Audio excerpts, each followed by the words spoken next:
Bismillahirrahmanirrahim. Para muhibbin rahimakumullah, al-ashir min asma'illah al-husna al-jabbar. Yang ke-10 daripada asma'ul husna adalah al-jabbar. Qala Allah Ta'ala fi kitabihil karim, wallahu alladzi la ilaha illa huwal malikul quddusus salamul mu'minul muhaiminul azizul jabbar.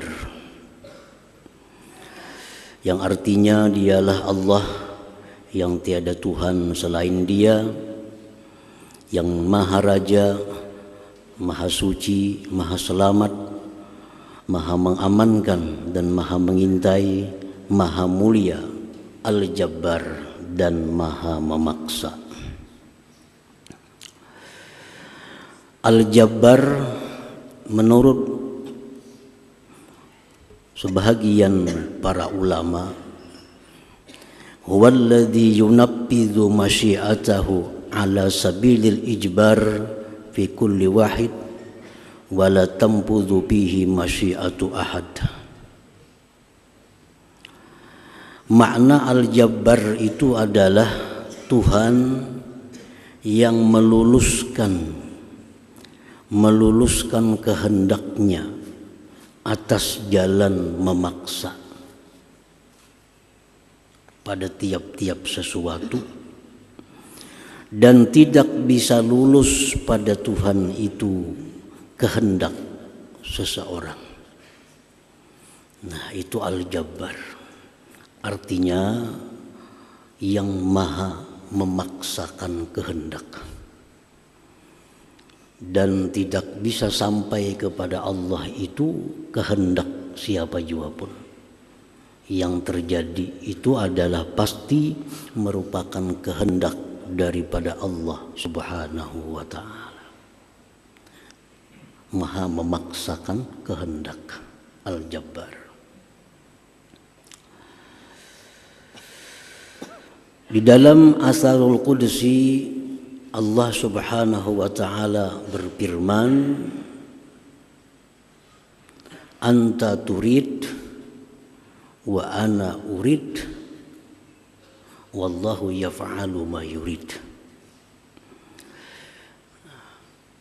Artinya engkau itu bisa berkehendak. Engkau bisa berkehendak itu ini.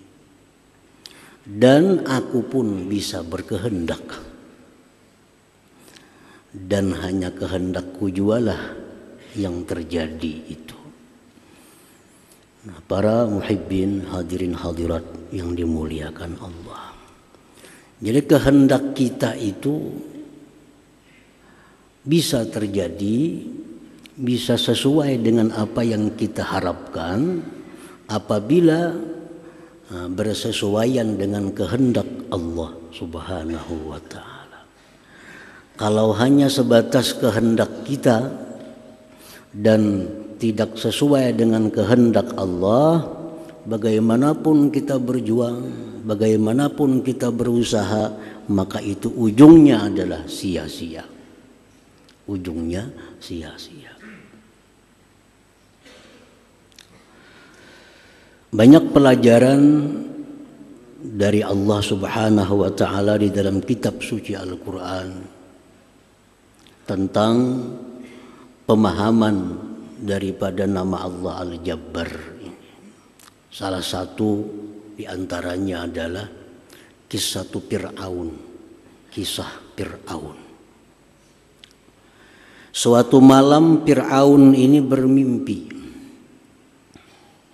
Ada seorang laki-laki yang akan lahir dan akan meruntuhkan kerajaan Fir'aun. Dalam mimpinya itu, dalam mimpi Fir'aun itu akan ada anak yang lahir, yang dia itu anak nantinya meruntuhkan kerajaan Fir'aun. Begitu Fir'aun bangun dari tidurnya, Fir'aun mengumpul menteri-menterinya. Dibikin satu perintah ke seluruh penjuru negeri Mesir. Mulai malam ini siapa ada yang melahirkan anak laki-laki dibunuh. Nah, ini kehendak Fir'aun untuk menjaga kelestarian kerajaannya. Jadi mulai hari itu siapapun ada perempuan di negeri Mesir yang melahirkan anak laki-laki itu dibunuh untuk menyelamatkan kerajaan Fir'aun tadi. Jadi ada sana anak laki-laki lahir dibunuh, ada di ujung negeri berita anak laki-laki lahir dibunuh. Nah, dengan ini Fir'aun berharap, berkehendak supaya kekuasaannya itu bisa terus menerus. Tetapi itu kehendak Fir'aun, kehendaknya Fir'aun, tidak sesuai dengan kehendak Allah. Ternyata laki-laki yang menghancurkan kerajaan Fir'aun itu justru laki-laki yang ada di istana Fir'aun itu sendiri, yang diasuh Fir'aun sejak kecil, yaitu Nabi Musa alaihissalam. Dikira orang jauh-jauh bakal menyerang, sekalinya orangnya diingun sudah di rumah. Orangnya diingun, dijaga, dipelihara, dibesarkan. Iya Nabi Musa alaihissalam. Itu kehendak Allah. Bagaimanapun kita matangnya satu program, hebatnya satu perencanaan, tapi kalau kada sesuai dengan rencana Allah itu akan sia-sia, akan tidak ada arti. Pemerintahan sedemikian rupa mengatur program-programnya, tapi kalau tidak sesuai dengan apa yang dikehendaki oleh Allah akan berakhir sia-sia. Nah, inilah kalau Allah itu menampakkan namanya Al-Jabbar ini, maha memaksakan kehendaknya. Nah, hadirin hadirat yang dimuliakan Allah, dalam Al-Quranul Karim dikisahkan lagi bagaimana rencana program saudara-saudara Nabi Yusuf alaihissalam untuk melenyapkan Nabi Yusuf. Nabi Yusuf dibawa dengan izin ayahnya sendiri untuk berburu. Nah, sampai di hutan, Nabi Yusuf dimasukkan ke dalam sumur supaya mati. Nah, begitu pulang ke rumah, saudara-saudara Nabi Yusuf ini melaporkan kepada ayahnya bahwa Nabi Yusuf dimakan serigala. Habislah cerita Nabi Yusuf. Perkiraan dari saudara-saudaranya. Ternyata apa yang terjadi, Nabi Yusuf diangkat dari sumur itu oleh seseorang dan dijual sampai ke negeri Mesir. Nah, akhirnya Nabi Yusuf menjadi seorang raja. Dan akhirnya saudara-saudara Nabi Yusuf yang berencana melenyapkan Nabi Yusuf tadi mengemis kepada Nabi Yusuf, minta bantuan makanan karena sedang terjadi kelaparan di tempatnya itu. Nah, ini rencana manusia. Rencana manusia, kehendak manusia. Apabila tidak sesuai dengan kehendak Allah, terjadilah demikian. Nah, Al-Jabbar yang maha memaksakan kehendaknya.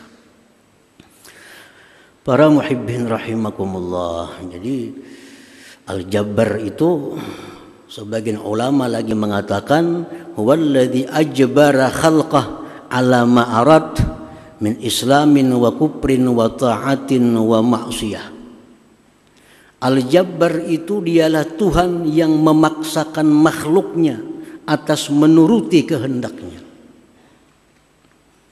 Memaksakan kita agar menuruti kehendak Allah Subhanahu wa ta'ala. Baik Islam, baik kafir, baik itu merupakan taat kepada Allah atau maksiat kepada Allah. Bilal bin Rabah, sahabat besar Nabi kita sallallahu alaihi wasallam. Nah, Bilal ini pada awal mulanya merupakan seorang budak, seorang hamba sahaya miliknya Umayyah bin Khalaf. Umayyah ini berkehendak agar Bilal ini jangan beriman kepada Nabi Muhammad sallallahu alaihi wasallam. Dengan macam-macam cara tuannya si Bilal ini dirayu, dibujuk, diancam sampai disiksa. Tetap Bilal mengatakan tiada Tuhan selain Allah. Dan akhirnya Bilal diselamatkan oleh Abu Bakar Siddiq radhiyallahu anhu dan menjadi seorang sahabat Rasulullah sallallahu alaihi wasallam. Nah, ini kehendak Allah. Allah menghendaki Bilal ini orang Islam. Allah menghendaki Bilal ini orang yang mulia. Bagaimanapun kehendak tuannya kada akan terjadi. Demikian cara dibujuk langsung, dibujuk pakai perantara, dirayu segala macam, diancam bahkan hendak dibunuh. Keyakinan Bilal sedikit pun tidak berubah. Kenapa sebabnya? Karena Allah telah menghendaki Bilal ini musliman, seorang muslim. Nah, jadi rencana-rencana ini gagal total kalau sudah tidak sesuai dengan rencana Allah, dengan kehendak Allah subhanahu wa ta'ala. Hadirin hadirat yang dimuliakan Allah, Yasir lagi contohnya, dan istrinya Sumayyah. Ini orang-orang yang dikehendaki Allah Islam, disiksa bahkan sampai dibunuh kedua-duanya, sedikit pun tidak bergisir daripada iman Islamnya. Yasir dibunuh, Sumayyah istrinya pun dibunuh oleh Abu Jahal, tetap tidak meninggalkan keislamannya. Nah, demikianlah kalau sudah Allah menghendaki seseorang itu muslim, siapapun tidak akan bisa menggodanya, siapapun tidak akan bisa merusak imannya. Karena Allah itu Al-Jabbar, Allah maha memaksakan kehendaknya itu.